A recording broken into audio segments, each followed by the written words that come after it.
everybody, my name is Jacob, and I am here to talk to you about love. Love is showing others how much they matter to you. One thing that I love is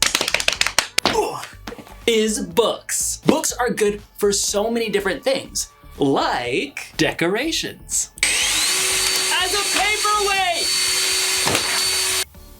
You could play Jenga gently. Or dominoes.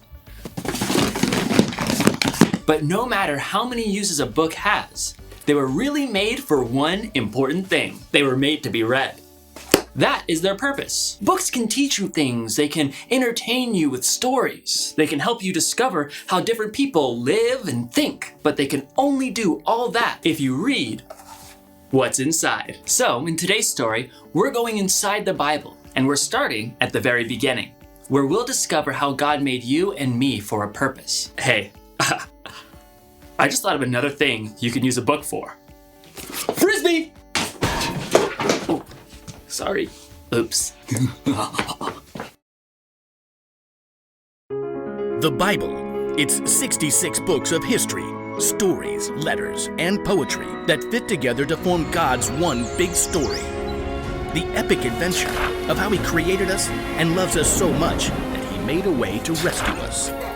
As we travel through the Bible, from Genesis to Revelation, we discover people who met God and found their lives changed forever.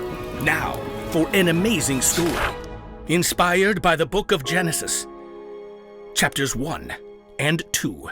In the beginning, there was nothing. Nothing at all. Except for God.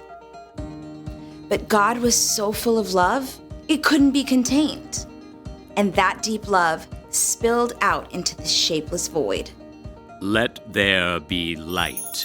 Dazzling light shot through the heavens, blazing and radiant. God separated the light from the dark. Evening turned into night, and night into morning.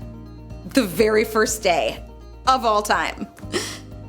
But God was just getting started.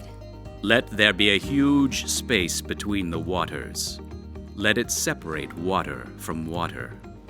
The sky arched out high overhead, and below, mighty waters rolled, covering the earth like a deep blanket. That evening and that morning was the second day. Let the water under the sky be gathered into one place. Let dry ground disappear.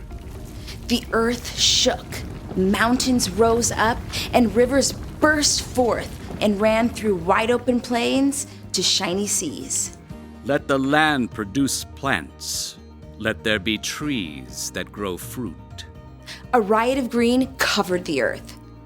Tall trees shot up towards the sky. Creeping vines crawled along the ground. From pines and petunias mixed with cornstalks and cabbages. That is good. There was evening and there was morning, the third day. Let there be lights in the huge space of the sky. Let them separate the day from the night. The sun blazed forth and the silvery moon took its place. Stars, planets, and galaxies spun out to the ends of the universe. It is good. That evening and that morning formed the fourth day. And now, the earth itself became a canvas for God's incredible imagination. Let the seas be filled with living things.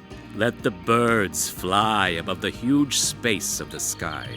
Proud eagles soared through the sky, and doves made their nests in the branches below.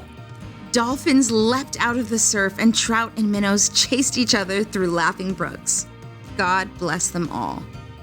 This is good. There was evening and there was morning, the fifth day. But God wasn't finished yet. Let the land produce every kind of living creature. Huge leathery elephants shook the ground while tiny gray mice scampered at their feet. Lions roared and lambs played tag. Now that is good. The earth was bursting with light and sound and color, but there was no one there to enjoy it. No one there with thoughts and feelings who could share it with God. No one who could love like God.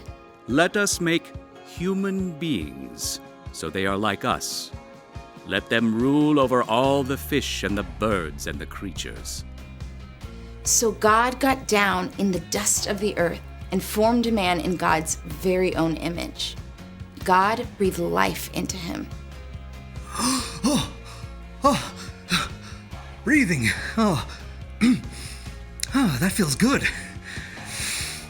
The air smells sweet. God placed the man Adam in a beautiful garden along the banks of a river. Farm the land. Take care of it. Okay. Oats. I think I'll put them in a good crop of oats for oatmeal.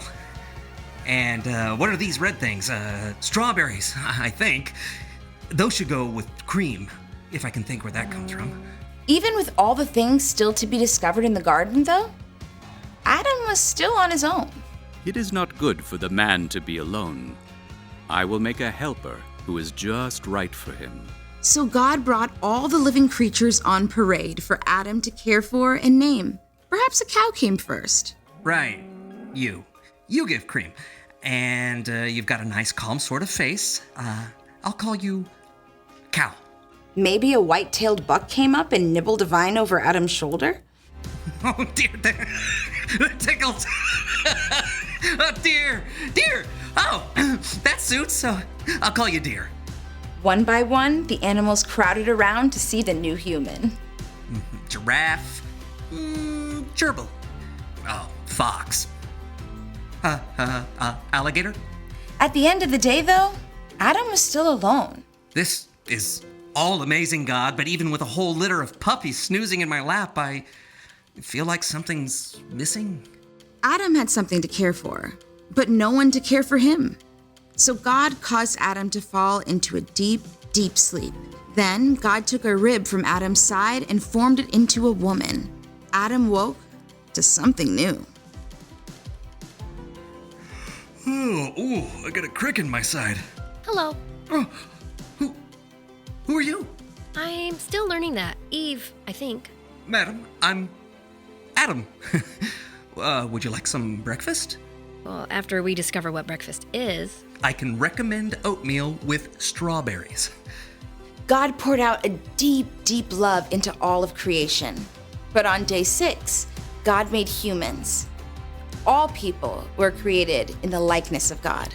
Have children, so that there will be many of you. Fill the earth and take care of it. I am giving you every plant and tree for food. People were made in God's image to think and feel as God can, to love as God can, and share that love with each other and all of creation.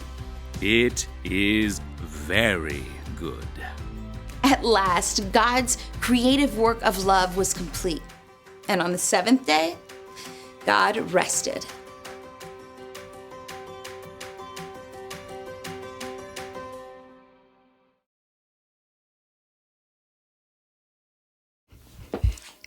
In the beginning, God made a beautiful world, and God made people to take care of that world. But our purpose is even bigger than that. God said it wasn't good for people to be alone, because God knew we would need people to take care of us, and people we could take care of. We were made to love. Now, you can love lots of things, like sports. 3 points. Oh, watching movies. You can love dominoes. You can even love books. But Jesus taught that we should love God and love other people. That's what's most important. It's okay to love things, but we were made to love and take care of each other. That's our purpose. So here's the one thing to remember today. God made us to take care of each other. Be kind to each other. Listen to each other. Pray for each other. We all need to be taken care of. I need to take care of all these books I dropped. Maybe I can build a fort out of books. See you next time.